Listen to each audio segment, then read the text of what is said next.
Bonjour. Dans le prochain vidéo, on va explorer différentes techniques et matériaux. Euh, on peut y aller avec notre créativité, ce qu'on a à la maison ou encore le recyclage. Ici, on a suggéré une brosse à dents avec un crayon aquarelle. Si on n'a pas de crayon aquarelle, ça peut être aussi de la peinture diluée dans beaucoup d'eau.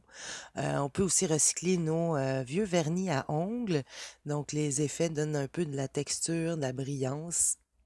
Encore ici, crayon aquarelle qui aurait pu être troqué avec de la peinture et de l'eau. On va utiliser avec une éponge cette fois. Au lieu de travailler avec des splashes, on va faire une technique de lavis. Donc, en badigeonnant bien une grosse éponge. Donc, on peut faire un lavis. Ça facilite la tâche. Le fait que l'éponge est grande, donc on couvre beaucoup de surface et ça peut être intéressant. On peut aussi essayer, varier les techniques, essayer le découpage. On peut même combiner notre découpage avec le collage. On peut dessiner des formes au préalable ou encore y aller directement là, selon notre inspiration.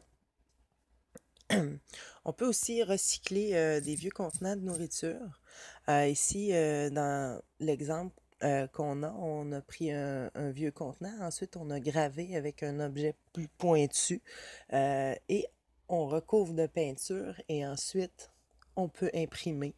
On peut prendre n'importe quel objet pointu. Ici, on avait un couteau de sculpture, mais ça peut être une fourchette ou encore un objet de tous les jours qui n'est pas dangereux.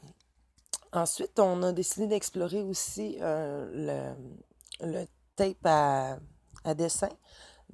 C'est un tape qui est intéressant parce que ce ruban-là se décolle bien.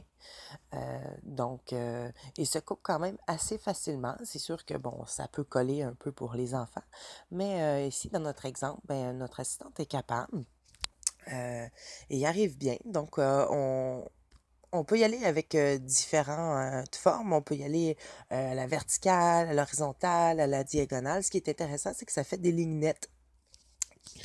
Euh, Prendre bon, les longueurs de bout qu'on veut. Ensuite, on recouvre avec la peinture et donc on couvre bien tout ou seulement des parties là, comme on veut. Et ensuite, quand on a terminé tout ça, ben, on enlève les bouts de tape. Et puis là, ben, on peut varier les résultats, on peut mettre en valeur certaines parties du dessin. Et donc, c'est ça, ça met en valeur, quand on enlève le tape ou ce qu'il y avait le tape, et là, on peut aller chercher différents contrastes. Donc, j'espère que vous avez apprécié et je voudrais en profiter pour remercier mon assistante, Soliane, qui a collaboré avec moi tout au long de la vidéo.